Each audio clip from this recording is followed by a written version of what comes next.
അറിയുന്നില്ല എന്നുള്ളതാണ് സത്യം. അതാണ് സിഗ്നൽ. കൈകൊണ്ട് കാണിച്ചുകൊണ്ടില്ലേ അടുത്ത ചോദ്യം ചോദിക്കാൻ.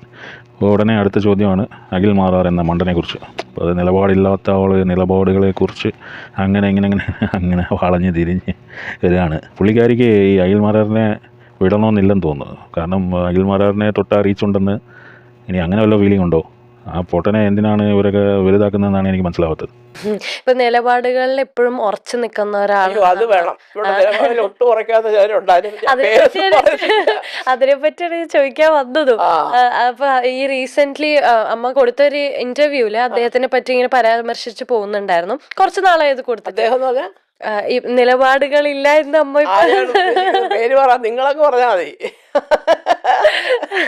അല്ല, അമ്മ തന്നെ ആ ഇന്റർവ്യൂല് പറഞ്ഞായിരുന്നല്ലോ, നമുക്ക് നമ്മളെ മുൻ ബിഗ് ബോസിലെ ഒരു വിജയ് കൂടിയായിരുന്നു അദ്ദേഹം.